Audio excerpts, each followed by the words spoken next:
Los, ok, perfecto. Los, los quirófanos a donde ustedes van a asistir en los hospitales panameños varían dependiendo del hospital a donde vayan. Hubo una época en que los quirófanos más lindos de Panamá los tenía el Hospital Nicolás A. Solano en La Chorrera. Actualmente, con estos hospitales nuevos que tenemos, pues ellos compiten mucho por ver cuál de ellos te da un quirófano más agradable, más bonito, donde tú te sientas más cómoda. Pero yo siento que más que el equipo que yo voy a encontrar, que es muy parecido en todos los hospitales, lo que a mí me gusta es la gente con la que trabajo. Pero si uno viaja a otros países, entonces uno va a encontrar lo que es ideal.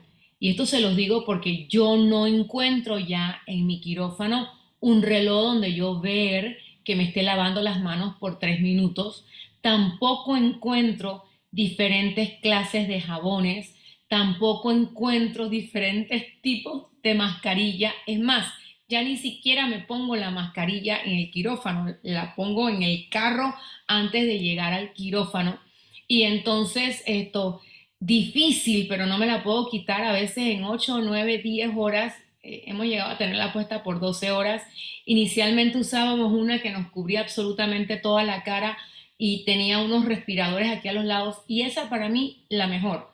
Pero lastimosamente mi voz no se escuchaba y cuando le pedía a la instrumentista una pinza, una cocker o algún otro instrumento, tenía que decirlo muy fuerte porque ella no me escuchaba.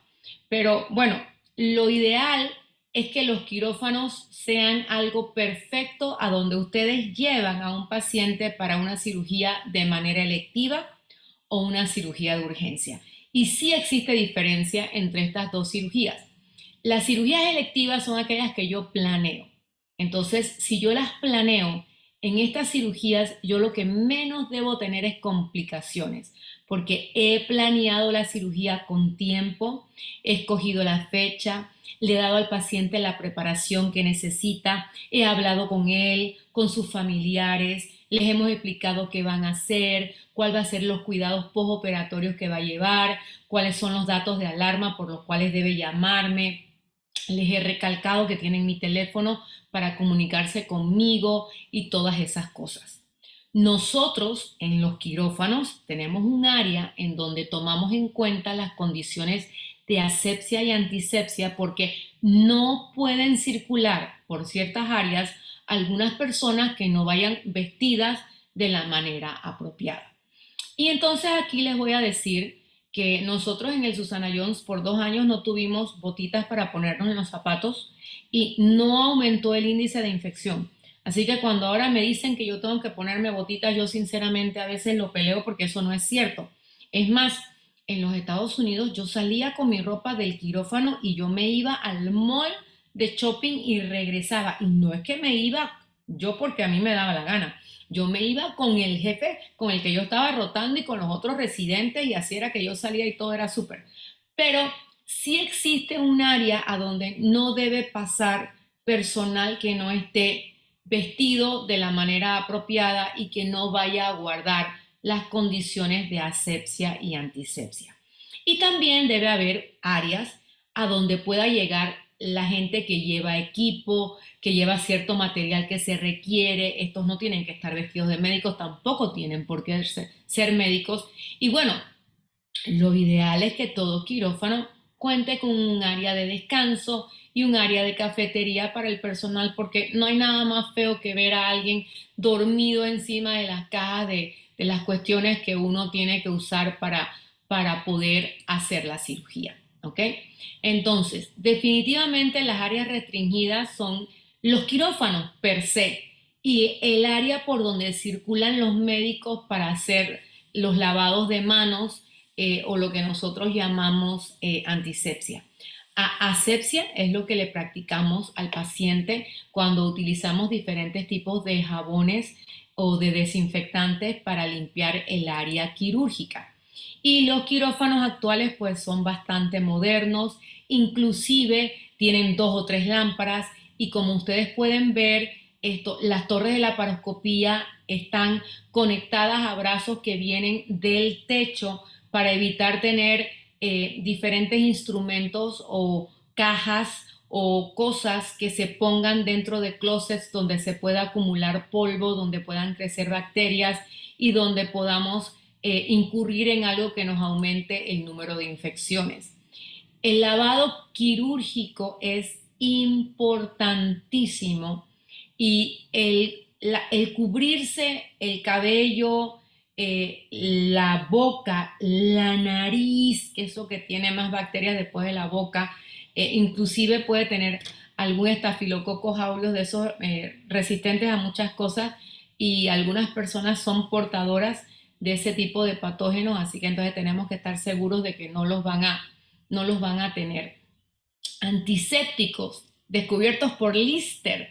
De ahí viene el que el Listerine es el que primero se usó para tratar de limpiar la boca, ¿no? Nosotros usamos alcoholes, compuestos yodados. Los compuestos yodados, dice mi padre que lo dejaron a él sin vellos en los brazos, pero yo tampoco tengo muchos vellos en los brazos, así que yo asumo que será de tanto restregarse con los cepillos, ¿no? Pero lo que más estamos utilizando actualmente son los compuestos de clorexidina, que es lo que más tenemos. Abagar es una de las cosas más modernas, ya no requiere siquiera que usen agua, sino que se ponen un poquito en la mano, se limpian primero los dedos, las uñas, ¿no? Y después se lo van regando por todas las manos en más o menos 2 minutos, lo repiten para el otro lado y entonces lo hacen una vez más y entonces ya sin secarse, sino muy por el contrario, dejando que eso se seque en la piel, entonces ustedes entran al quirófano. En el quirófano ustedes van a encontrar un cirujano asistente, el anestesiólogo, la enfermera que circula, la enfermera o la técnica en instrumentación o la instrumentista. Este es el equipo que ustedes van a encontrar dentro de un salón de operaciones. Entonces, bueno, pues les dije que sí, había cirugías electivas que yo preparo, como una hernia, una vesícula, una cirugía de obesidad, pero si por alguna casualidad yo bajase ahora las escaleras de mi casa y me cayera y tuviera una fractura expuesta de la tibia y el peroné y me tienen que llevar corriendo al hospital y me van a operar, esa es una cirugía de urgencia.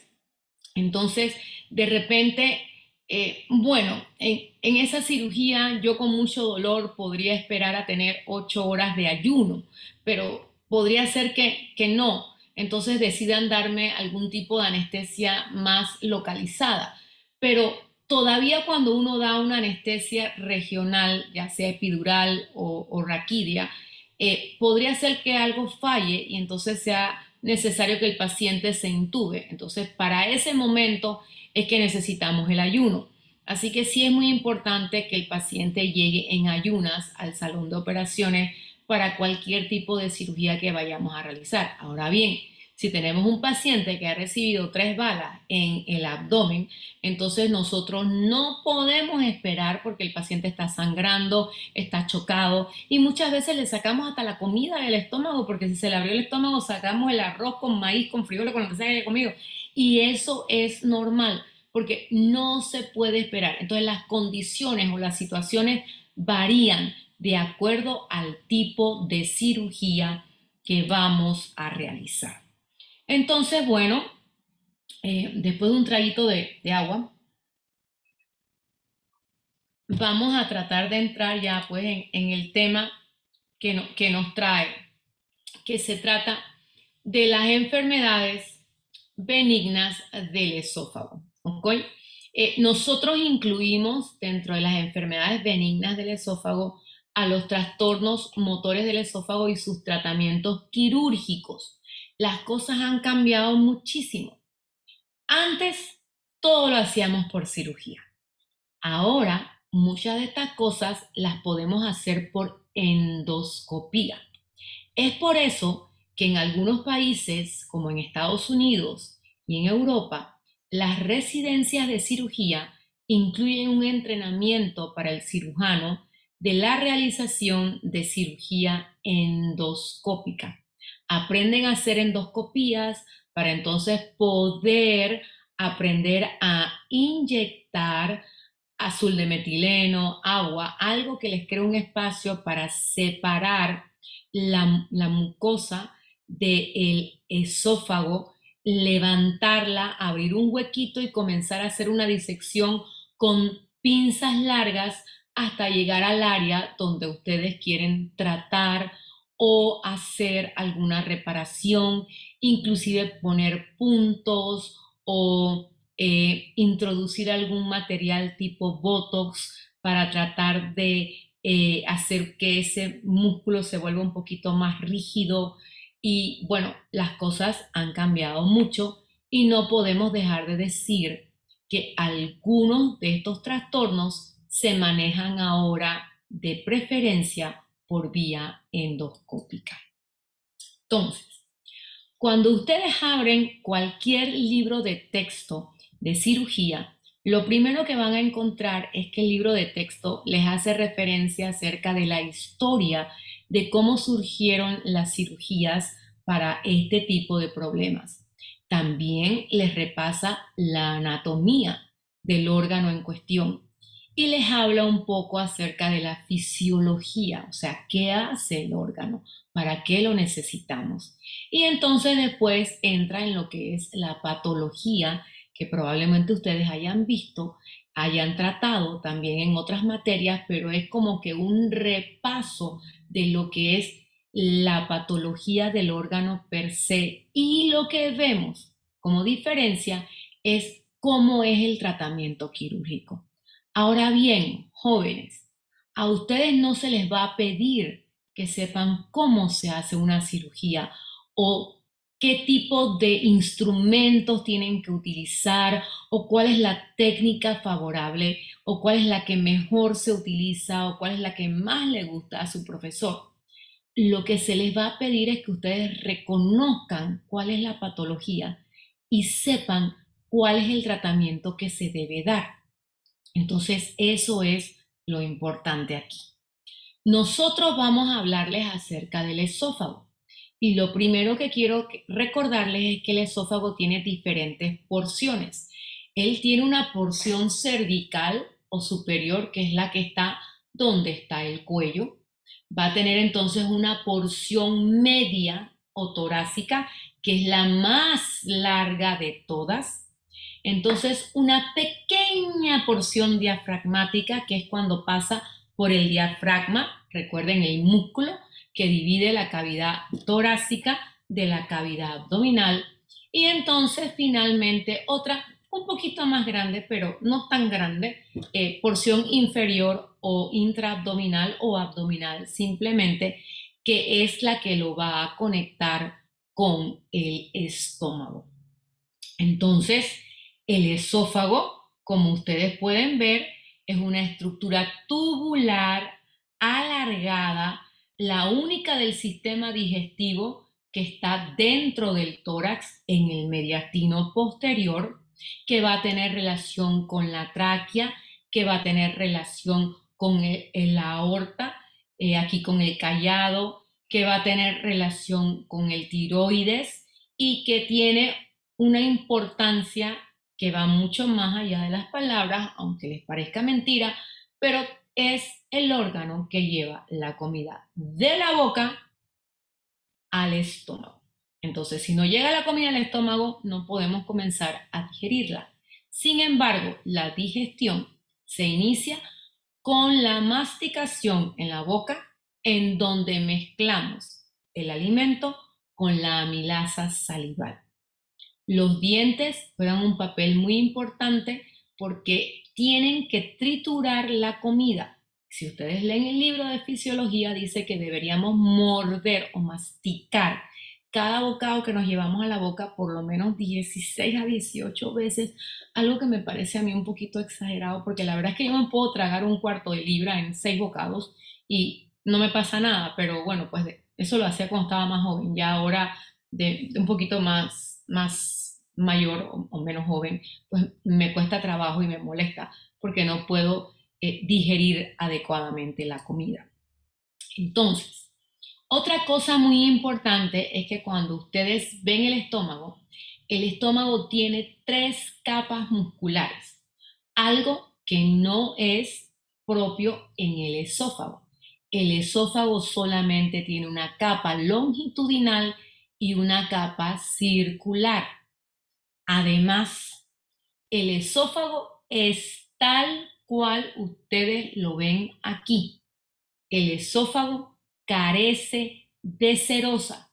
Serosa es la capa más superior o externa de todos los órganos del sistema digestivo, con la excepción del esófago y de más o menos 8 centímetros del recto que se encuentran de forma extraperitoneal. El esófago entonces tiene un epitelio que es parecido al de mi brazo, que no tiene muchos vellos, porque es un epitelio extremadamente resistente. Así que entonces tenemos un epitelio escamoso, estratificado, con la gran diferencia de que no es queratinizado, así que no produce uñas. Y mis uñas hoy están espantosas, pero es que he estado sin empleada y me he ido quedando sin ellas poco a poco. Entonces, no existe una arteria esofágica. Así que se los menciono para que se acuerden de eso y nunca, cuando les pregunten cuál es la irrigación del esófago, ustedes digan, que por las arterias esofágicas ramas de la aorta. No, no, no, no, no, no, no, no, no, no existe arteria esofágica. Punto. El esófago se irriga por un intrincado conjunto de arteriolas que se unen para formar una red bien, bien, bien, bien larga, pronunciada e importante, que da irrigación a un órgano que es esencial y que además no tiene una arteria propia. Lastimosamente, eso conlleva que asimismo haya una red intricada de lo que llamamos linfáticos, y que a través de esta serie de linfáticos es que se disemine el cáncer del esófago, del que no nos toca a nosotros hablar, porque vamos a hablar solo de la patología benigna. Pero esto es lo que trae como consecuencia que cuando el cáncer de esófago se diagnostica, pues se haya diseminado enormemente y que el tratamiento quirúrgico del mismo sea la esofaguectomía. O sea, tenemos que quitarlo completo porque si no, ese paciente va a tener una recidiva en cualquier momento. Entonces, en la porción más superior, las arterias tiroideas inferiores dan varias ramas que van a irrigar el esófago. En la porción torácica, las arterias bronquiales. Y abajo, ya dentro del abdomen, entonces tenemos la arteria coronaria estomáquica, que también se conoce como la gástrica izquierda, que es la que va a dar ramas que van a irrigar al esófago. Entonces, voy a tratar de resumirles en esta diapositiva, que se ve como más grande que ninguna otra, lo que acabamos de decir. El esófago es un órgano tubular, muscular, de más o menos 25 a 28 centímetros de longitud, localizado por detrás de la tráquea, dentro del mediastino posterior, con un epitelio escamoso, estratificado, no queratinizado, que va a atravesar el hiato esofágico del diafragma. Claro, es el hiato, orificio esofágico para el esófago, que tiene el músculo diafragma. Entonces, el esófago se moviliza. Él tiene su propia peristalsis, igual que la tiene el estómago, el intestino delgado, el intestino grueso. Algunos hacen más bulla que otros. Realmente la bulla del esófago no la escuchamos, porque sí lleva aire, pero no lo vamos a oír tanto, aunque algunos me dirían que quizás un eructo sea la manifestación del gas que sale del esófago. El músculo liso circular se contrae por detrás y se relaja por delante para dejar que la comida baje. Y el músculo longitudinal se contrae, se achica, se hace más corto y entonces permite que el bolo vaya bajando, ¿no? Nosotros consideramos que existe en la parte superior un esfínter esofágico superior y en la parte inferior o por la parte diafragmática el segundo esfínter, que es el esfínter esofágico inferior. Cuando nosotros tragamos, le tenemos que decir al cerebro, o el cerebro nos dice, es hora de tragar, Cookie. Entonces Cookie se lleva el vaso de agua a la boca y traga. Pero si por alguna casualidad yo quisiera no tragar, la comida tendría que estar acá arriba para poder yo botarla, porque de repente no me gustó o lo boté o me dijeron algo que me dio risa. Tiene que estar acá arriba, porque una vez que pasa, casi que se puede decir que del primer cuartito del esófago, entonces ya no tiene devolución. Entonces nosotros hablamos de que la deglución o el tragar tiene una fase voluntaria, que es la que yo decido hacer de repente cuando ya he saboreado mucho algo y quiero entonces tragarlo, y otra involuntaria, que es la que ya va a ser la que se da más posterior y va a producir que el alimento baje. ¿Ok? Entonces, bueno, con esta introducción acerca de lo que es la anatomía y la fisiología del esófago, entonces vamos a comenzar a hablar acerca de la patología benigna del esófago. Lastimosamente, yo les voy a hablar de cosas que no son tan frecuentes. Y estas patologías, cuando las vemos, pues nos hace sentir que somos cirujanos de Grey's Anatomy porque estamos haciendo una cirugía que es súper, lo máximo. No la hacemos tan frecuentemente.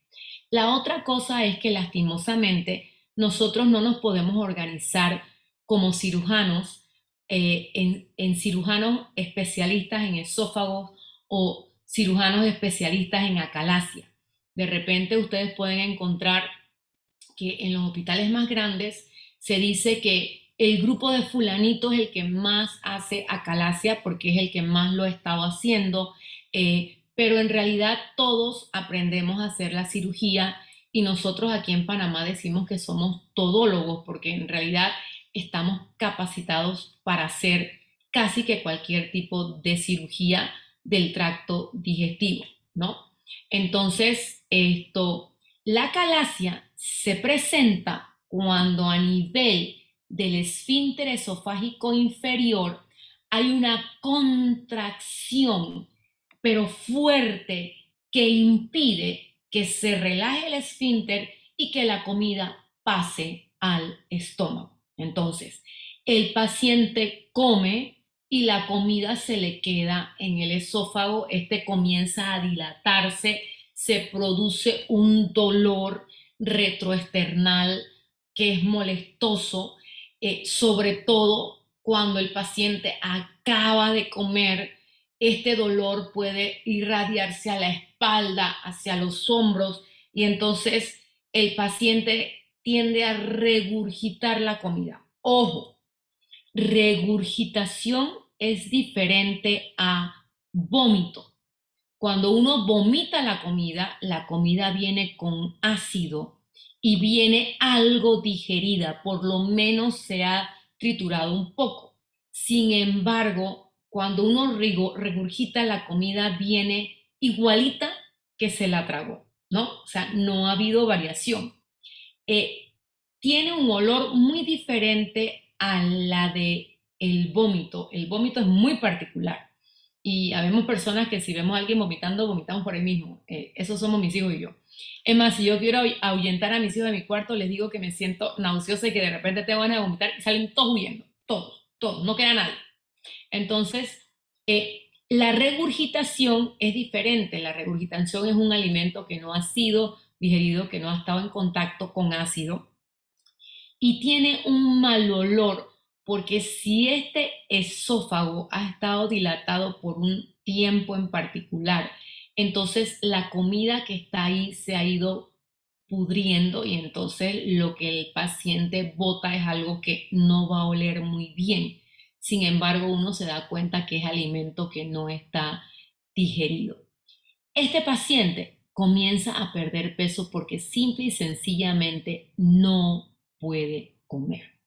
Entonces, aunque yo les diga que esto no es tan frecuente, podríamos decir que es más o menos como que la segunda patología más frecuente en el esófago.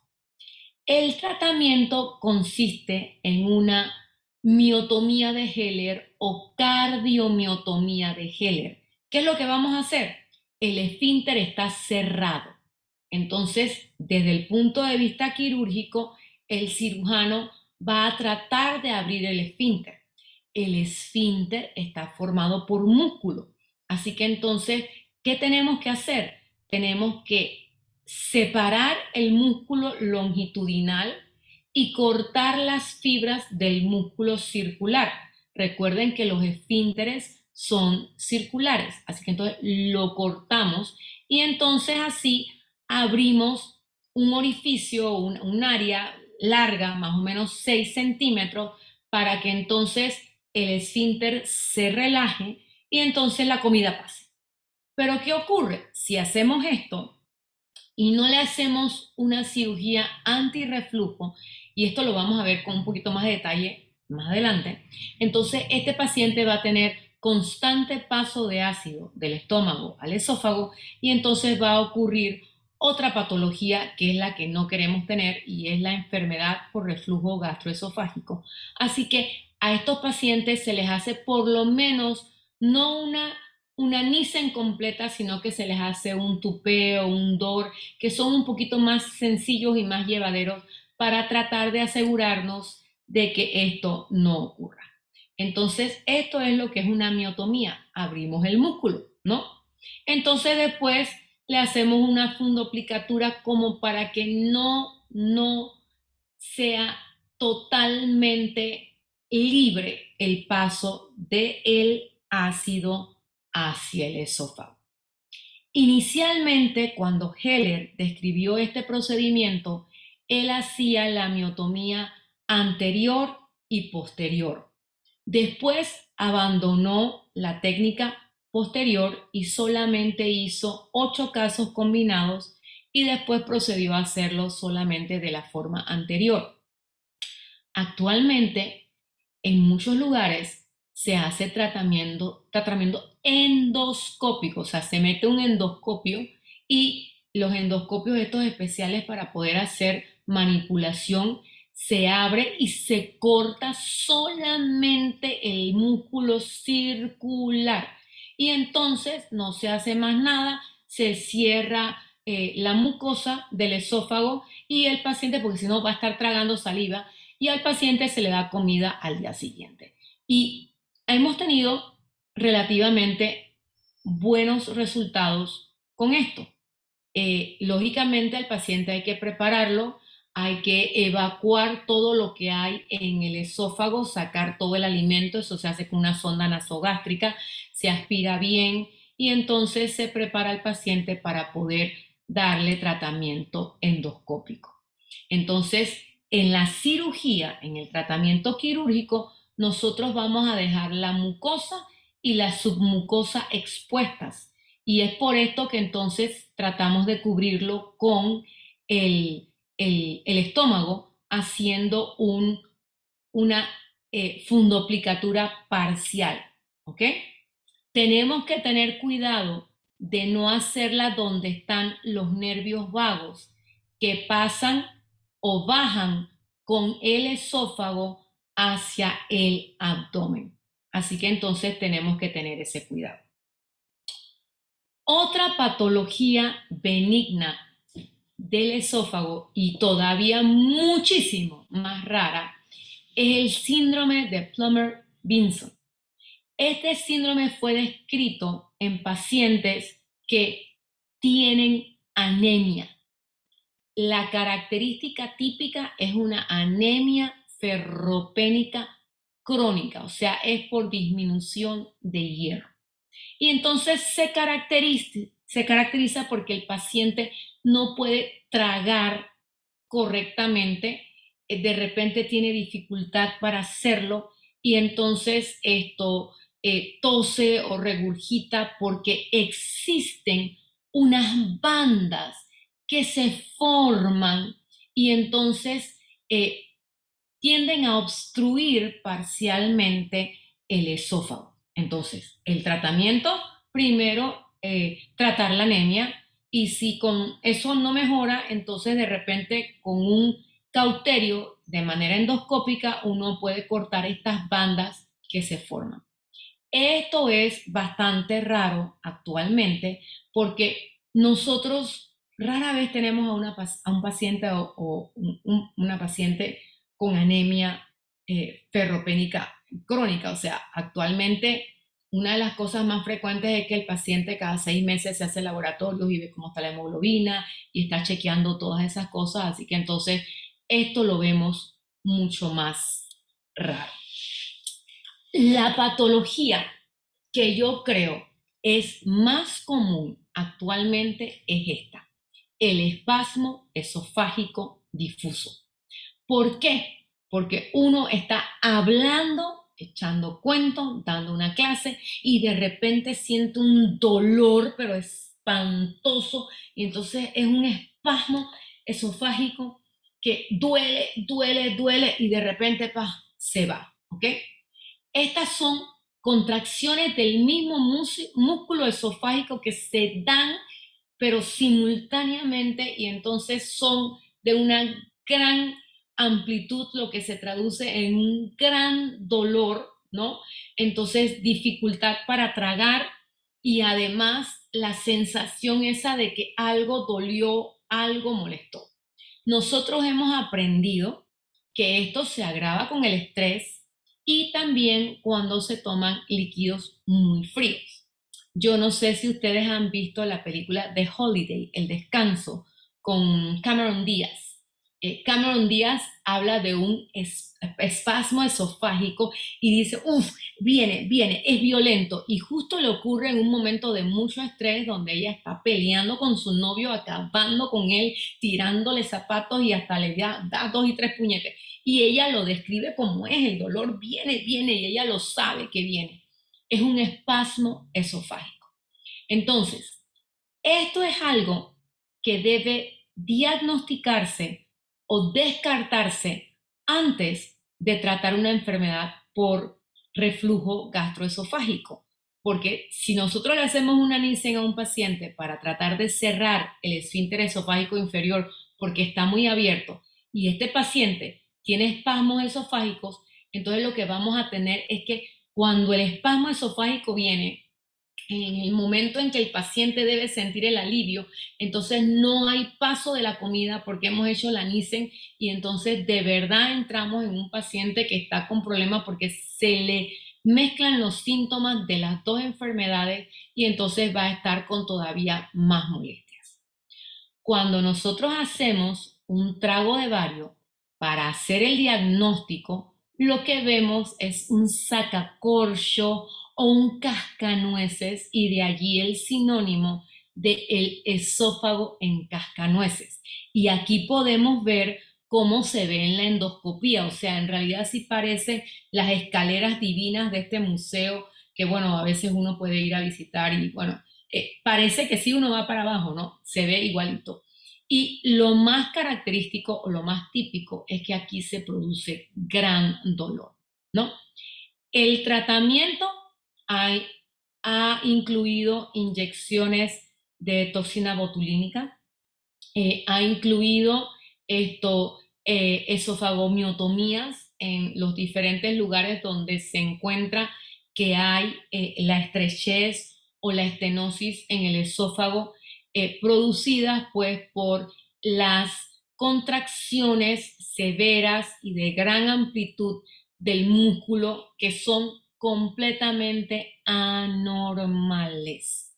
El músculo esofágico debe contraerse de adelante hacia atrás y de arriba hacia abajo para permitir el adecuado paso de los alimentos. Otra patología benigna del esófago lo constituyen los divertículos esofágicos. Los divertículos esofágicos son tres. Se clasifican de acuerdo a su sitio de origen, al mecanismo en el que se forman, a veces también a su localización o al grosor de la pared.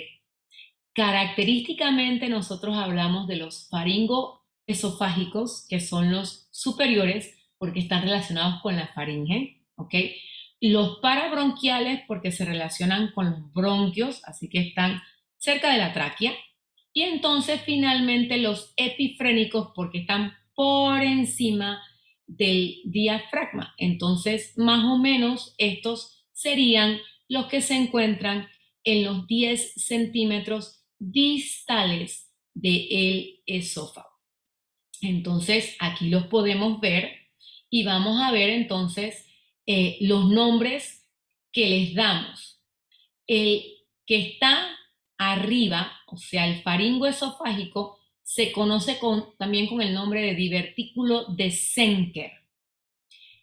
Por adenopatías, cicatrices, secundarios a cáncer, a radioterapia y a otro tipo de patologías por tracción, pueden aparecer los parabronquiales, que son más pequeños, de repente menos comunes o menos diagnosticados por el simple hecho de que generalmente se asocian a cánceres esofágicos y entonces no se ve dentro de la tumoración y el tratamiento que hay que dar es simple y sencillamente para el cáncer esofágico y no realmente para el divertículo per se. Pero acá el epifrénico sí, este es otro completamente distinto, también se conoce como supradiafragmático y entonces nosotros podemos diagnosticarlos por tragos de bario, en radiografías y en endoscopías también los vemos.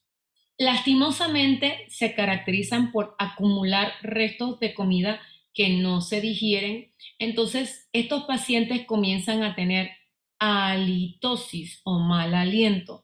Estos son los compañeros a los que de repente uno les ofrece una menta o un chicle de vez en cuando porque no sabemos qué es lo que tienen, pero la verdad es que la boca no les huele muy bien, ¿ok? No quiero tirarle indirectas a nadie, ¿ok? De todos, el más común es el divertículo de Zenker, así que es el divertículo que está arriba. Y el tratamiento entonces sería a través de un abordaje cervical para entonces hacer la resección del divertículo, cerrar el esófago por todas sus capas y no tener tantos problemas. También se puede hacer de manera endoscópica, aunque es mucho más difícil de tratar desde ese punto de vista, ¿ok? El tratamiento endoscópico se conoce como de Tolman, pero yo realmente creo que lo único que ustedes deben saber con respecto a los divertículos es la clasificación y que el más común es el de Zenker. Y si les preguntan el epifrénico, ¿de qué lado es más frecuente? Pues lastimosamente se da más hacia el lado derecho. Todos ellos van a producir dolor al tragar, van a producir eructos, halitosis y bueno, el diagnóstico, como les dije, trago de bario, endoscopía y el tratamiento ya sería una esofagomiotomía, la resección del divertículo, se puede utilizar una fundoplicatura tipo tupé. Entonces ustedes me dirán, cónchale, pero la doctora no nos ha hablado de las fundoplicaturas y nos está diciendo que ese es el tratamiento quirúrgico para estas patologías. Sí, sí lo es, pero yo les estoy hablando de cuáles son las patologías. Quiero que se aprendan bien las diferentes patologías benignas del esófago y sí, con más calma les vamos a hablar acerca de cuál es el tratamiento de las mismas. Entonces, sí mencioné, existen tumores que pueden ser benignos en el esófago. De esos, el más frecuente es el leiomioma, que es el tumor más frecuentemente benigno de todo el tracto digestivo o tracto gastrointestinal, el leiomioma, ¿no? Entonces, estos se pueden disecar de manera endoscópica si llegan a medir más de 5 centímetros o se pueden manejar de manera quirúrgica, ya sea con una toracotomía, dependiendo de dónde estén localizados, si están en la porción del esófago que está en el tórax, o con una cirugía cervical si se encuentran en la porción cervical del esófago. Entonces, en realidad a mí la que más me gusta es la endoscópica. Uno abre con el cauterio un pequeño orificio, entonces inyecta azul de metileno. El azul de metileno va a separar la mucosa de la submucosa. Entonces uno va metiendo pincitas, instrumentos pues que nos permiten ir resecando hasta que vemos el tumor. Entonces le podemos colocar un punto para traccionarlo, lo jalamos y entonces lo sacamos. Y entonces cuando terminamos el orificio que hemos abierto aquí para hacer todo esto, le ponemos unas grapas igualitas a las que usamos para hacer la cirugía de vesícula y le ponemos unas 3, 4 grapitas y bueno, ellas se van a ir con el paso de los alimentos y el paso de los días, pero la mucosa del esófago se va a cerrar rápidamente porque ese epitelio se recupera rápidamente, es un epitelio que aguanta bastantes golpes. Eso es porque uno no sabe si de repente llega algún paciente de estos a los que les gusta tragarse los hongos enterecitos y no los mastica para nada y entonces eso eh, eh, después no se va ni siquiera a digerir y después los podemos encontrar obstruyendo una anastomosis a nivel del intestino delgado. Así que son cosas y cosas que uno va aprendiendo con el tiempo y con la experiencia acerca del esófago. Otro síndrome que fue descrito hace ya bastante tiempo, en 1724, por una autopsia que realizó el doctor Hermann Boerhaave y le dio el nombre a su síndrome, es la perforación esofágica espontánea que puede ocurrir en momentos en donde uno hace mucha fuerza, como es en el momento de pujar para el parto, cuando uno tiene un acceso de tos violento, cuando hay algún paciente que está prolongado, con convulsiones prolongadas o por alguna casualidad alguien que tiene un ataque de risa. Entonces ahí está la película esta de Bucket List donde querían reír hasta llorar. Bueno, les hubiera podido ocurrir una perforación espontánea del esófago. Cuando yo era estudiante, una de las cosas a las que más le temíamos era precisamente a la perforación esofágica, porque no teníamos los antibióticos adecuados para tratarlos, tampoco contábamos con stents que se utilizan actualmente para tratar de cubrir el área donde ocurrió la perforación. La perforación lastimosamente se da o hacia el tórax del lado izquierdo, produciendo un derrame pleural, o se da hacia el tórax y al abdomen. Entonces, por eso es que ustedes ven aquí el instrumento, ¿no? Este instrumento está pasando aquí para separar todo, pero lo que nos está enseñando es la perforación esofágica que está acá. Pero lo malo de la perforación del esófago es que el esófago se encuentra en el mediastino posterior, cerquitita del corazón. Entonces, si ocurre una infección ahí atrás, ¿cómo llegamos? O sea, ¿cómo la abordamos? Tenemos que abrir al paciente por el cuello, por el tórax, por el abdomen para poder limpiar todo el área. Hubo una perforación, hay que ver cómo se cierra.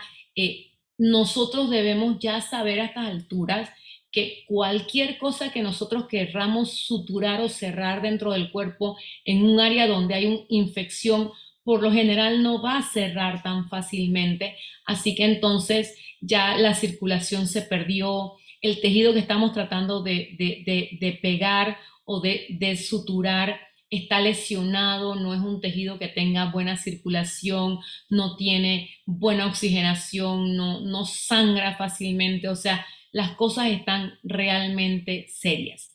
Entonces, anteriormente, la mortalidad de una perforación esofágica era bien alta. No quiero decir que actualmente no tengamos pacientes que se mueran de perforaciones esofágicas. Sí los tenemos, pero todo va a depender de en cuánto tiempo hacemos el diagnóstico. Así que es bien importante sospechar la posibilidad de una perforación esofágica cuando un paciente llega con dolor retroesternal, derrame pleural del lado izquierdo, antecedente de haber hecho fuerza por A o por B, y entonces pensar que pudiese haberse dado una perforación espontánea del esófago. Hago énfasis en eso, espontánea del esófago, porque otras perforaciones pueden ocurrir de manera iatrogénica, o sea que son causadas por el hombre, el médico, la doctora, que están tratando de hacer algún otro procedimiento. Dentro de las patologías benignas del esófago, y también descrita hace 2 siglos y puff, está el síndrome de Mallory-Weiss. Este síndrome fue descrito por un médico que cuidaba pacientes que estaban hospitalizados por cuestiones crónicas. Y bueno, a veces tomaban y cuando vomitaban embriagados, de repente vomitaban con sangre. Entonces, bueno, pues por A o por B, a estos pacientes, si fallecían por algo, lo que fuera, cuando se les buscaba en la autopsia, se describía que había desgarramientos lineales, ¿no?, de la mucosa esofágica que causaban además sangrado. Se ve más frecuentemente con los vómitos, ¿no? Entonces, también puede verse con accesos de tos violentos, así que, pero aquí no ocurre perforación, sino que ocurre sangrado. Voy a aprovechar que les estoy mencionando esto para decirles que las varices esofágicas no las incluimos aquí porque en realidad no son malignas porque no se relacionan con cáncer, pero sí se relacionan con una enfermedad que es altamente mortal, que es la cirrosis hepática, y por lo general se presentan en pacientes cirróticos que son Child C, o sea que son la clasificación más alta que podían tener de cirrosis hepática, o sea que están totalmente descompensados, son muy difíciles de tratar, y entonces aparecen aquí varices de las venas esofágicas, sobre todo las inferiores, que fácilmente pueden sangrar y pueden llevar al paciente a fallecer del sangrado porque es una hematemesis masiva, masiva, masiva, masiva, porque se pueden romper a la vez por la presión que hay a ese nivel varias de estas varices y entonces es muy difícil controlar el sangrado. Cuando den hipertensión portal y cirrosis hepática, entonces van a ver esta patología. Entonces, les hablé de las perforaciones esofágicas, les hablé del síndrome de Burhead, pero ahora les voy a hablar de otras perforaciones esofágicas que pueden ocurrir porque las causamos nosotros en la mayoría de las veces. Entonces, si nosotros hacemos un diagnóstico temprano, antes de 24 horas, y con los antibióticos que tenemos ahora, que son potentes, potentes, potentes, y que pueden contra todas las bacterias que puede haber en la boca. Ojo, que después del ano, el colon, la boca es lo más sucio del cuerpo, Yo a veces digo que los ombligos de mis pacientes también, porque vienen con unos ombligos que dan miedo, llenos de cosas negras y cosas feas, horribles, espantosas. Pero bueno, la cantidad de bacterias que tenemos en la boca va a requerir del uso de por lo menos 2, quizás hasta 3 antibióticos para poder tratar la mediastinitis que puede ocurrir luego de una perforación esofágica. Si el diagnóstico se hace después de 24 horas, estos pacientes pueden tener hasta un 40 o 50% de posibilidades de muerte. Así que la mortalidad es todavía bastante alta. Me dijeron que tenía que ponerles un caso clínico. Entonces, bueno, si les estoy poniendo el caso clínico durante mi explicación de lo que son las perforaciones esofágicas, entonces créanme que de eso se trata. Una mujer de 67 años, sin antecedentes, que está viajando en su carro, de repente siente algo de mareo, comienza a tener náuseas, tiene que parar el carro y comienza a vomitar violentamente. Después llega a la casa y cuando está en la casa comienza con un dolor epigástrico retroesternal que se le irradia a la espalda y se siente mal, se pone fría, sudorosa. El esposo llega, ve que la mujer no está bien, la lleva al cuarto de urgencias, donde lógicamente ya llega sudorosa, taquipneica, fría, con hipoventilación en la base pulmonar izquierda. Entonces, ¿qué es lo primero que van a pensar? Bueno, la paciente tuvo una perforación espontánea. Sabemos mucho, un síndrome de Borges. Si todavía saben más, se acuerdan cómo se escribe, ¿no? Entonces, ven el derrame pleural en la radiografía simple de tórax. Si hacen una tomografía, que es lo que hacemos normalmente ahora, ustedes van a ubicar la arteria, el esófago, y entonces ven que hay una mediastinitis con inclusive aire, porque el esófago contiene aire, así que el aire sale. Si le hacen un trago de bario, que no es lo más indicado, entonces van a ver la salida del medio de contraste y aquí por lo menos creo yo que estamos viendo quizás si este es el diafragma que sale y está la perforación por debajo del diafragma, ¿no? Lastimosamente, las perforaciones esofágicas actuales son en su mayoría por causas iatrogénicas, ya sea que hay alguien haciendo una endoscopía digestiva alta, alguien que está tratando de dilatar un esófago porque el paciente tiene una acalasia y ya fue operado, pero de repente siguió teniendo una contracción ahí, o un paciente que tiene un esófago en cascanueces y están tratando de usar bujías o balones o algún tipo de instrumento neumático para inflar y abrir allí el área donde está la estenosis.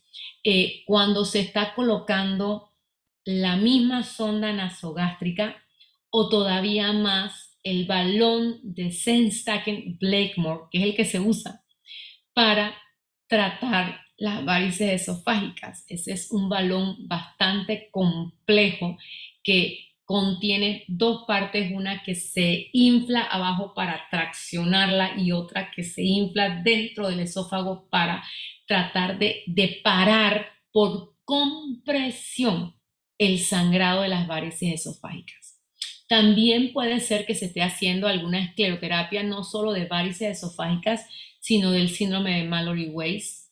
O simple y sencillamente tenemos un paciente con un cáncer y antes de que la lesión que se ha descubierto tempranamente, porque el paciente tenía disfagia, no podía tragar bien, pues, y estaba comenzando a perder peso y rápidamente se le hizo una endoscopía y se encontró que había una lesión obstructiva, no digamos que sea maligna ni benigna, sino una lesión obstructiva en el esófago. Entonces se decide colocar un stent o una prótesis. Bueno, ese stent entra totalmente plano, aplanado, y entonces cuando lo tenemos, que ya está en su posición donde lo queremos, entonces se le da un giro para que él se expanda y entonces es como una malla de metal que entonces va a abrir completamente el área y entonces va a mantener permeable el tubo. Bueno, este, este stent es una de las cosas más difíciles de colocar y puede traer perforaciones, así que entonces es muy importante saber qué puede ocurrir. También puede ocurrir como complicaciones de cirugías, ya sea una laparoscopía, ¿no? De repente por la presión que se pone cuando estamos haciendo la Nissen, le pedimos al anestesiólogo que nos introduzca un tubo y puede ser que uno no vea la perforación, no ve el tubo que se sale.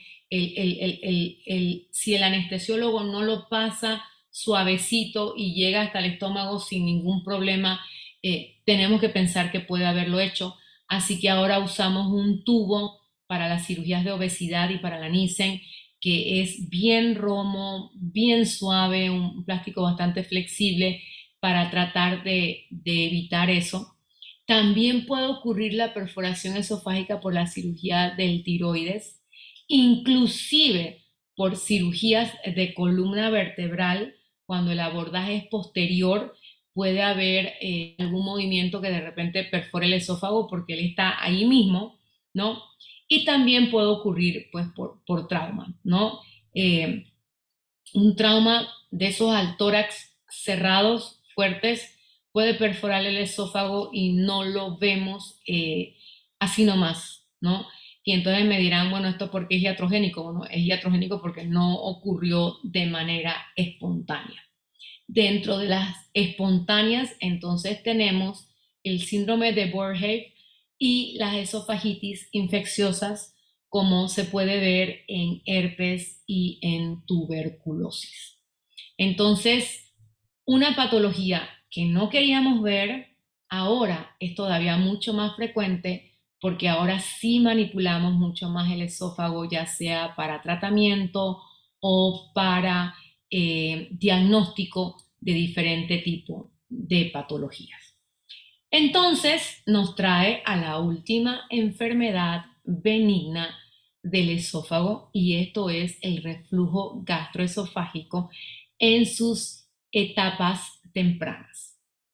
El reflujo comienza a producir una quemadura en el esófago.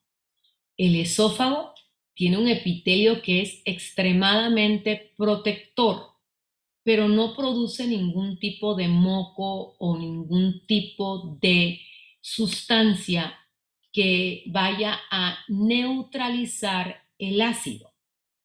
El estómago, a diferencia, tiene un epitelio que es cilíndrico, estratificado y que contiene 1 millón de otras células que además de producir hormonas, producen diferentes sustancias para proteger la misma mucosa del estómago para que el ácido no se la coma. Punto, ¿no? Entonces, es importante pensar que si nosotros tenemos un esfínter esofágico inferior competente y el ácido no sube, no tenemos problemas. Pero si tenemos la enfermedad o el paso del ácido hacia el esófago constantemente, entonces nosotros lo que vamos a tener es que esa quemadura con el tiempo se va haciendo cada vez más peligrosa, hasta el punto en que ocurre el cambio del epitelio del esófago de un epitelio escamoso, estratificado, a un epitelio que tiende a parecerse al del estómago, pero no lo es. Y esto es lo que conocemos como enfermedad o esófago de Barrett. El esófago de Barrett es un cáncer in situ. No es ya una enfermedad premaligna, es un cáncer esofágico in situ. Así que debe tratarse inmediatamente. Todavía a veces hacemos una fundoplicatura para ver si el paciente en cuestión de unos meses hacemos una biopsia y ya el Barrett ha desaparecido. Pero en los Estados Unidos prefieren tratarlo agresivamente y entonces ellos hacen la esofagectomía total, radical, o sea, quitan todo el esófago y entonces suben el estómago y lo anastomosan a la porción más superior del esófago acá en el cuello. Entonces, esa cirugía yo nunca la vi aquí en Panamá. Así que yo, cuando tuve la oportunidad de irme, me fui a un centro de cirugía oncológica en el Jackson Memorial en Miami y yo pedí, pero con lista, las cirugías que yo quería ver. Y entonces se me armó mi rotación bien nice y entonces yo pude ver todas estas cirugías. Eh, Originalmente nada más podía ver, pero dio la casualidad de que tuvimos un paciente que tenía una perforación esofágica y le habían puesto la sonda nasogástrica. Y entonces el residente vino a decirle al funcionario que la sonda nasogástrica se le había salido mientras el funcionario estaba operando. Y el funcionario se volteó y le dijo, y se la pusiste por ahí mismo, ¿verdad? Porque el hecho de tener la sonda nasogástrica impide que estas sondas son bien fenestradas, o sea que uno puede tener una sonda con fenestraciones arriba y otra sonda que son dobles, pues con fenestraciones abajo, como para absorber la secreción gástrica y otra para tratar de absorber la saliva, de manera de que la saliva no se vaya por el orificio y continúe o se perpetúe la mediastinitis. Entonces el residente le dijo que él no se había atrevido, que iba a esperar a que él terminara. Entonces él dice, no, pero si yo voy a demorar 4 o 5 horas, o sea, estoy haciendo una Whipple, no voy a salir de aquí así nomás. Y entonces de repente se voltea y me ve a mí ahí parada y me dice, Cookie, ¿tú te atreves a ponerlo? Y yo por acá es que, claro, ¿cómo no? Enseguida vengo. Y yo di la vuelta, fui directo a intensivo, pedí la sonda como si yo fuera la reina del lugar. La enfermera vino, me ayudó, se la coloqué, de nuevo se la volví a fijar. El paciente no estaba entubado, todavía no estaba en tan malas condiciones. Le expliqué que esa sonda era su mejor amigo. Eso era lo que mi papá me había enseñado, que les dijera eso, que la vida de él dependía de que ese buen amigo se quedara ahí colocado porque estaba haciendo un trabajo que nadie más podía hacer. Así que era importantísimo que no la jalara, que no la tocara y que aunque molestaba, tratara de aguantarla. Que si quería, lo podíamos sedar un poquito para que no sintiera tanta molestia. Entonces, cuando regresé, el doctor lastimosamente le dijo al residente que yo tenía más pelotas pues que él. Y entonces el residente agachó la cabeza y yo me sentí horrible porque con el residente era con el que yo tenía que tratar más, al que yo más tenía que ver y todo lo demás. Pero al final él se hizo muy amigo mío porque decidió hasta estudiar conmigo ciertas cosas porque él decía que él no sabía por qué, como que yo estaba bien preparada en algunos temas y entonces él le gustaba escuchar qué experiencia tenía yo. Él era un residente de 5.º año, yo todavía era residente de 4.º año, no hacíamos 5 años de cirugía. Y la verdad es que nos llevamos muy bien. Pero la Whipple yo la había visto por trauma, no muchas, pero la había visto. Sin embargo, la esofagectomía no. Y eso de imaginarme que el esófago podía llegar hasta acá, lo más arriba de la cabeza, y me lo explicaba mi padre, o sea, mi papá me enseñaba la técnica, me hacía los dibujos, me buscaba los libros. En esa época no contábamos con internet así como estamos trabajando ahora con ustedes. Entonces, bueno, pues de repente un día con el doctor Livingston tuvimos una esofagectomía y entonces de repente él se voltea y me dice, lávate, Cookie, que quiero que metas la mano. Cuando ese hombre dijo, lávate, Cookie, yo miré para todos lados, pero yo fui y me lavé. Entonces me pusieron los guantes esos larguísimos que son hasta acá porque tú tienes que meter la mano para poder hacer la disección del esófago por todo el mediastino hasta llegar al tórax. Así que entonces tienes de verdad que estar bien allá adentro. Entonces esta es una cirugía que nosotros no podemos hacer por la laparoscopía, aunque mucha de la disección se podría hacer. Llega un momento en donde ya no se puede más, de todas maneras hay que abrir y entonces hay que introducir la mano para poder despegar completamente el esófago y entonces extraerlo por el tórax, perdón, por el cuello, y entonces subir el estómago que ya se ha liberado hasta allá arriba. Actualmente, con respecto a la técnica que yo aprendí, lo único que hacemos es que sí cortamos el estómago para hacerlo más un tubo, que es como lo que hacemos para la manga gástrica, de manera que no ocupe tanto espacio en el mediastino y en las radiografías no se vea un ensanchamiento tan grande. Entonces, a lo que tememos por la enfermedad del reflujo es a la esofagitis, ¿no? Y entonces, ¿cuáles son las causas? Bueno, cualquier defecto que pueda haber en el esfínter esofágico inferior. Yo, por ejemplo, les digo, cuando yo como mucho, tengo reflujo cuando subo las escaleras. ¿Por qué?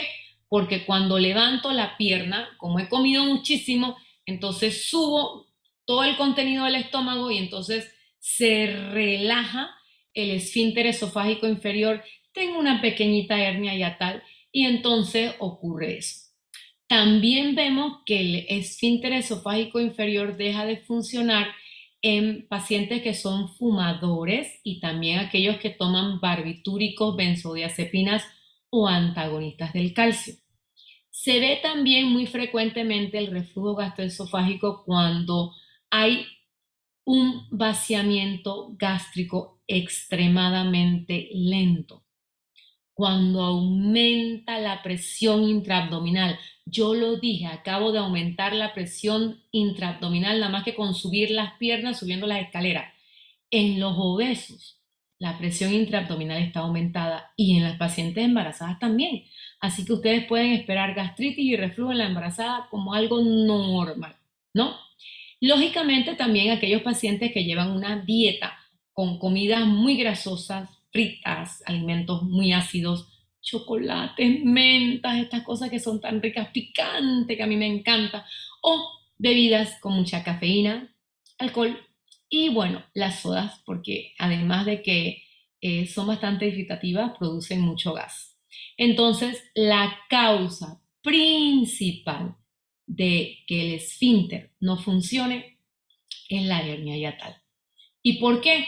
Porque nos hemos dado cuenta de que el esfínter no existe realmente, sino que es el cierre del diafragma cuando nosotros respiramos, una de las cosas que produce que el esfínter se cierre y entonces nosotros podemos hablar de que la hernia hiatal es la causa principal del reflujo gastroesofágico.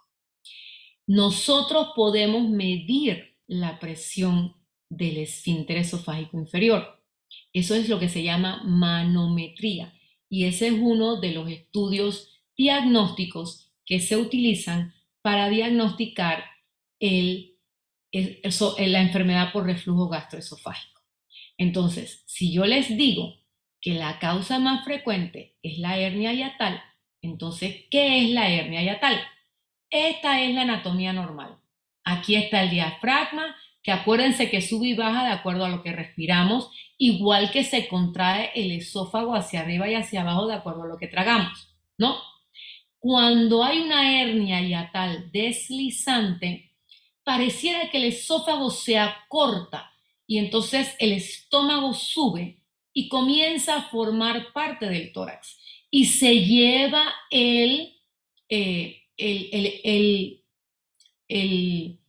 se lleva el peritoneo con él y entonces se forma un verdadero saco herniario. O sea que si nosotros bajamos el estómago porque lo jalamos, seguirá habiendo un saco aquí que se puede llenar de aire o de alguna otra cosa durante la cirugía, puede sangrar inclusive y eso puede ir creciendo y puede complicarnos una cirugía. Así que no olvidarse de que hay que traerse todo eso para abajo, ¿ok? Y corregirlo cerrando la hernia hiatal y haciendo una fundoplicatura. O puede haber la hernia hiatal paraesofágica. Y miren que el hiato es desde aquí hasta acá. O sea que lo que está ocurriendo es que se abre el hiato esofágico Y entonces aquí llamamos que la hernia es paraesofágica porque el esófago sigue estando parcialmente dentro del abdomen, pero el estómago se va como si lo hubieran pellizcado hacia arriba y ese pedacito de esófago también se lleva a su saco y entonces tenemos una hernia hiatal. La hernia hiatal es la causa más frecuente de enfermedad por reflujo gastroesofágico. Ojo, no se olviden, porque esto es pregunta, por lo menos en el Susana Jones, 100% seguro.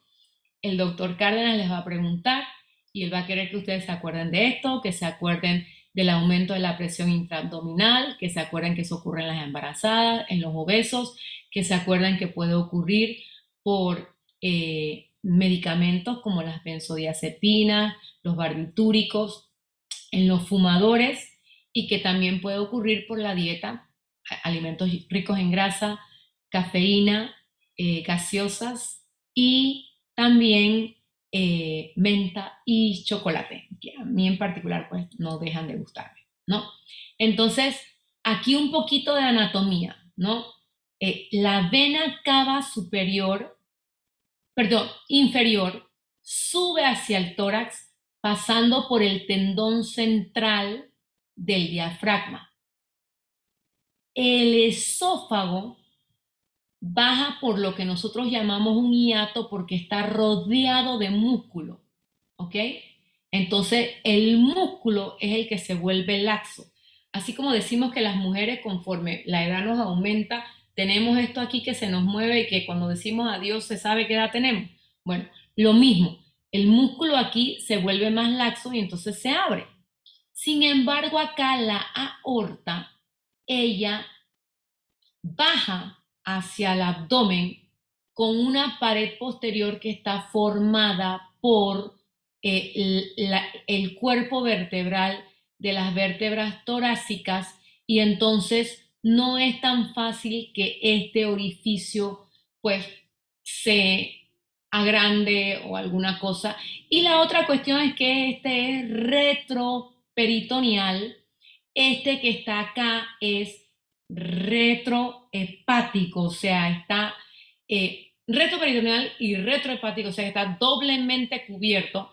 Sin embargo, aquí sí puede haber el paso de otros órganos hacia el tórax, porque el hiato esofágico tiene pilares, el derecho y el izquierdo, que son importantísimos para poder definir la anatomía al momento de la cirugía. Entonces, la enfermedad por reflujo gastroesofágico nos va a producir síndromes esofágicos y síndromes extraesofágicos, porque son un conjunto de síntomas, ¿no? Cuando nosotros tenemos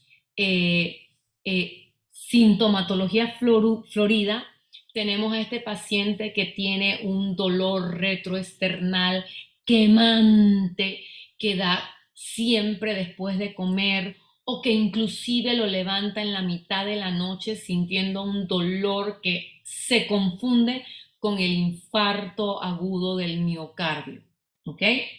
Si ya hay lesión de esofagitis, entonces se ve en la endoscopía la esofagitis por reflujo, se pueden ver las estenosis producidas por reflujo, se puede ver el esófago de Barrett o inclusive el adenocarcinoma. Esto es a nivel del esófago.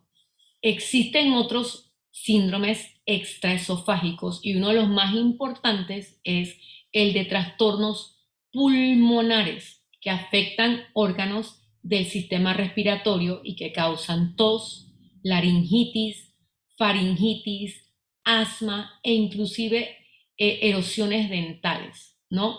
Entonces, se considera que pudiese ser causa también de sinusitis, de otitis media recurrente, sobre todo en niños, e inclusive de fibrosis pulmonar idiopática.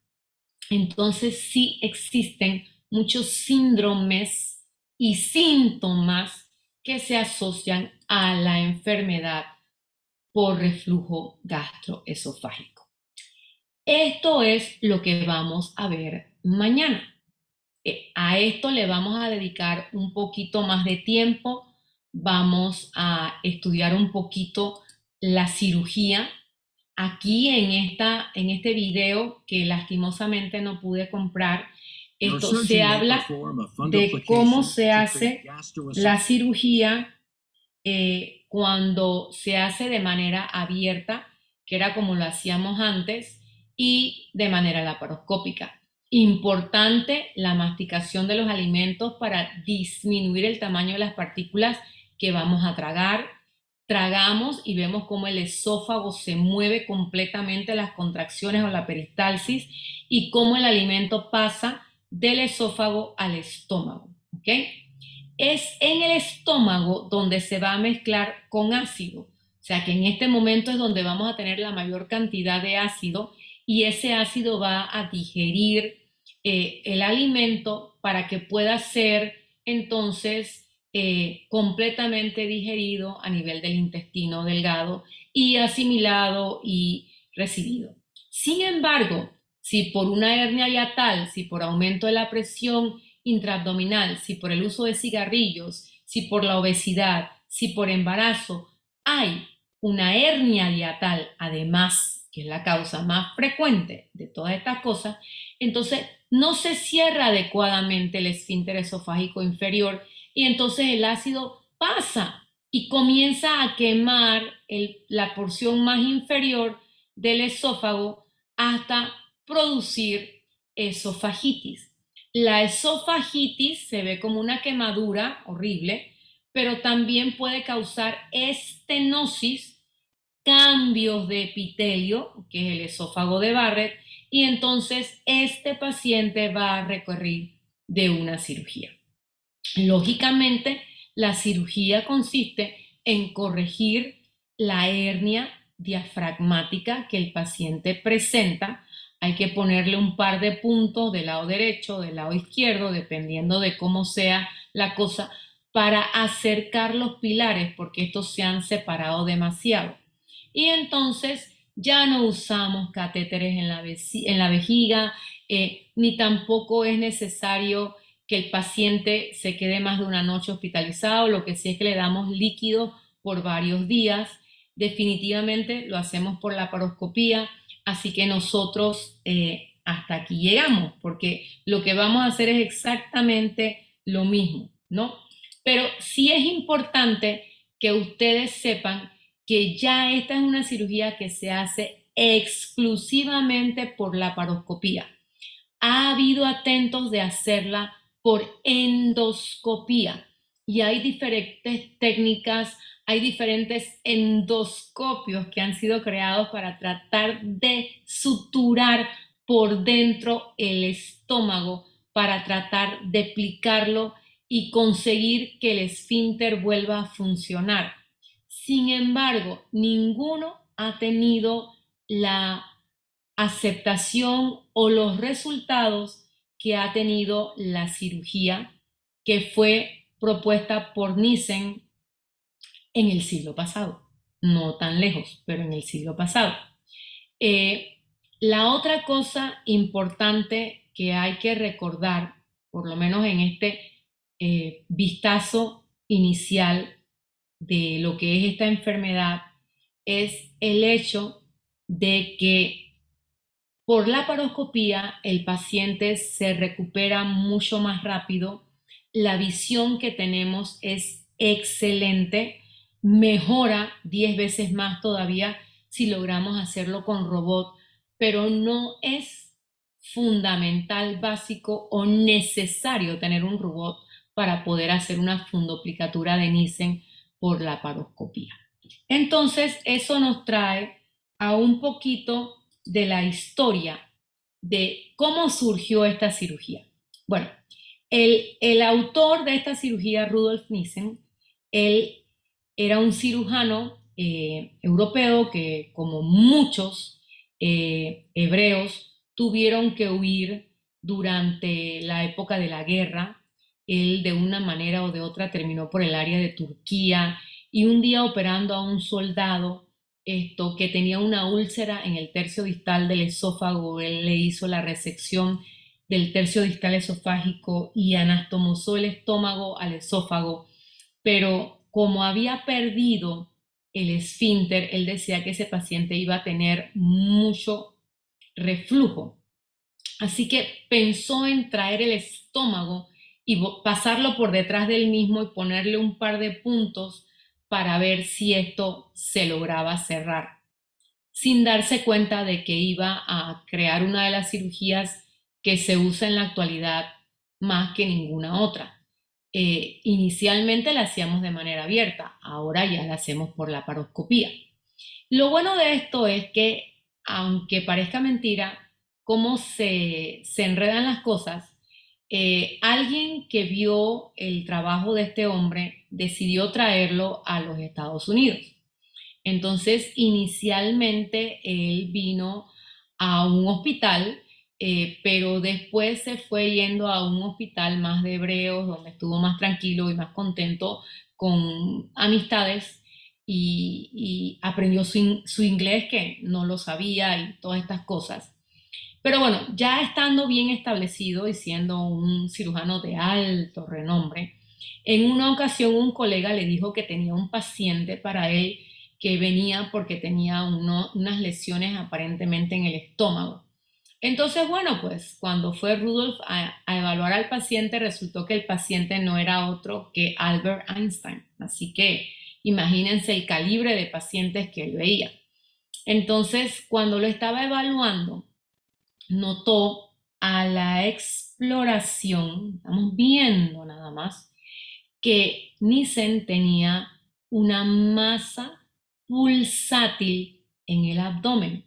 Así que él le hizo un diagnóstico de un aneurisma de la aorta abdominal, que los americanos conocen como triple A. Eso es lo que les van a decir, un triple A. Entonces, cuando se hizo la cirugía, Nissen tuvo la idea, porque en aquella época no contaban con los grafts que tenemos ahora para cambiar la aorta, es más, no contaban ni siquiera con la circulación extracorpórea. Así que entonces lo que hicieron fue una cuestión bien rápida y él envolvió la aorta de Einstein en papel celofán y la cuestión funcionó.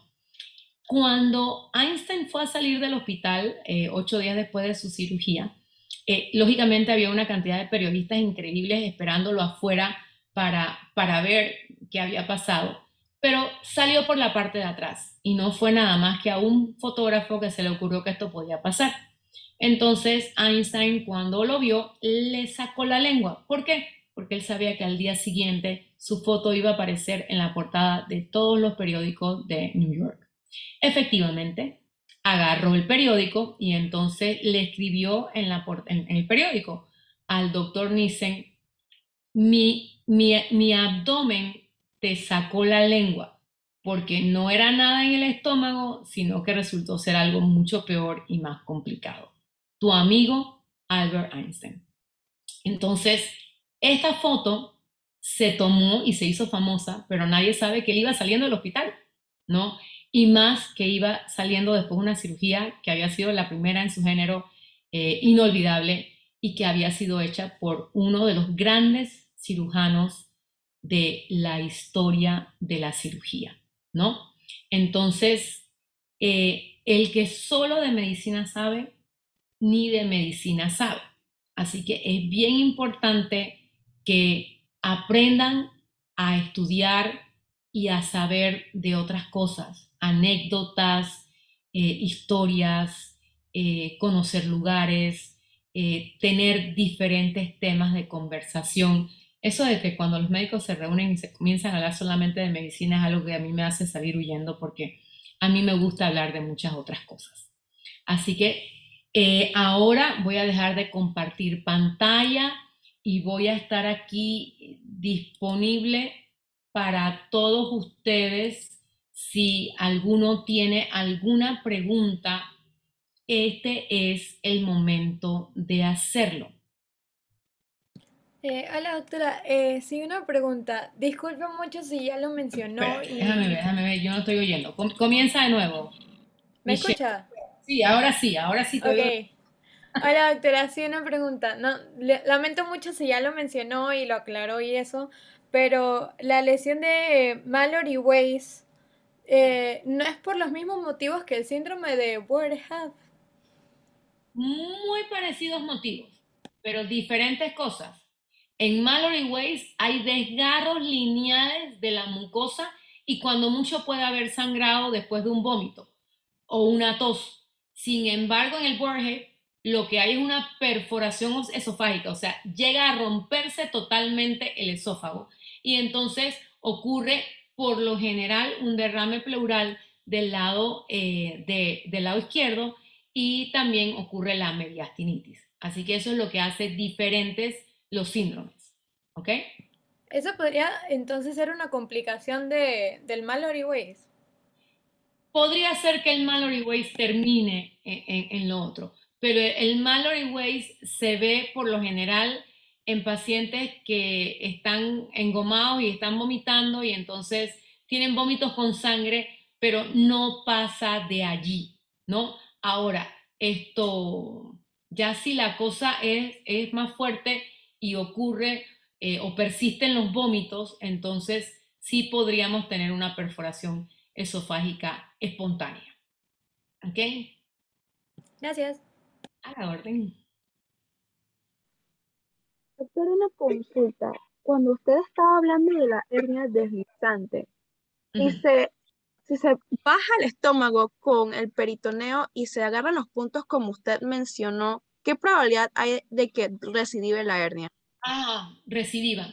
Lo que siempre se hace es, además de corregir la hernia, es hacer una fundoplicatura de Nissen en orden, ¿no? Llevar el estómago por atrás y traerlo, cosa de que el esfínter se haga más grueso, ¿no? Entonces, al ser más grueso que el hiato que estamos dejando, entonces asumimos que se va a quedar abajo. Sin embargo, uno de los retos más grandes para el cirujano actual es una revisión de una cirugía de fundoplicatura. ¿Por qué? Porque yo les hablé antes de que había muy buenos resultados con la fundoplicatura para la cura del reflujo. Sin embargo, si nosotros le hacemos la fundoplicatura a un muchacho de 20 años a los 40 o quizás antes vuelve a tener reflujo, ¿no? Entonces, ¿a qué se debe esto? Bueno, se debe a lo que yo les trataba de expresar en antes, y es que el músculo sigue poniéndose como más elástico o haciéndose más suave o relajándose, y entonces la hernia puede volver a aparecer. Inclusive uno ve que los puntos que uno ha dejado están ahí porque lógicamente uno va a usar una de esas suturas que no se reabsorban para que no pueda desaparecer, o sea, no se vuelva a abrir el hueco. Entonces, esto sí ocurre.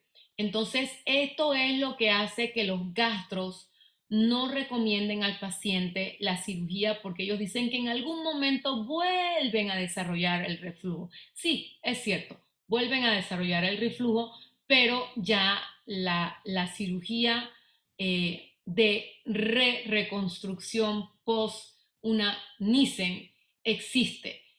Algunos cirujanos consideran que es la cirugía más difícil que uno puede hacer por las adherencias y todas las cosas, pero bueno, siempre es un reto y cuando ocurre nos gusta, o sea, siempre nos gusta, al cirujano le gusta operar, eso es algo básico, ¿no?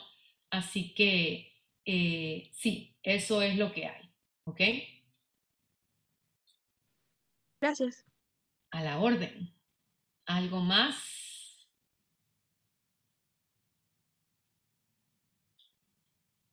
Bueno, si no tienen preguntas, mañana eh, vamos a ver algo parecido a lo que vimos hoy, de manera de que ustedes puedan repasar lo que hemos visto. Y entonces vamos a tomar unos minutos más para hablar acerca de cómo hacemos el diagnóstico de la enfermedad por reflujo, ¿no?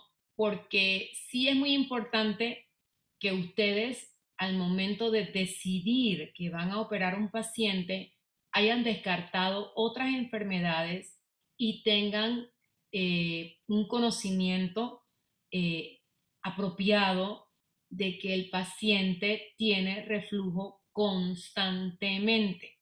Porque si ustedes se analizan ustedes mismos, podría ser que inclusive a la temprana edad que ustedes tengan, puedan tener uno o dos episodios de reflujo durante un mes. Pasa de repente cuando se toman un vinito, o de repente cuando hacen ejercicio después de comer, o en algún momento uno siente que el vómito, el ácido sube y vuelve a bajar sin causar ningún problema. Hey, si llega hasta acá arriba, uno lo siente y baja, pero ya no pasó más nada. Yo no tengo que tomar medicamentos para el reflujo, ni tengo que cambiar la posición de mi cama, ni tengo que hacer ninguna de esas otras cosas. Entonces, yo puedo decir que yo no sufro de reflujo. Sin embargo, ya les digo, lo noto más que nunca es cuando voy a subir las escaleras después de comer bastante, he comido bastante, y entonces cuando comienzo a subir las escaleras que llego al rellano, ahí lo siento, ahí me da. Entonces, bueno, pues tuve un episodio de reflujo, pero eso no significa que yo tenga que tratarme o que tenga que operarme o ninguna de esas otras cosas, ¿no? Así que entonces vamos a tratar de repetir todos los nombres de manera de que ustedes tengan esto clarito y sea uno de los pocos temas que no tengan que estudiar para su parcial, porque es un tema bastante sencillo, ¿ok? Lo único es que tiene bastantes nombres, entonces escribir los nombres nada más en una lista de manera de que uno ponga un ganchito, este es tal, este es tal, este es tal, este es tal, y bueno, ya me lo sé, este es el divertículo de Zenker, y ahí se van sin ningún problema, ¿ok? Entonces, que tengan la mejor de las tardes, se cuidan mucho y Dios primero, nos vemos mañana, ¿ok? Bueno.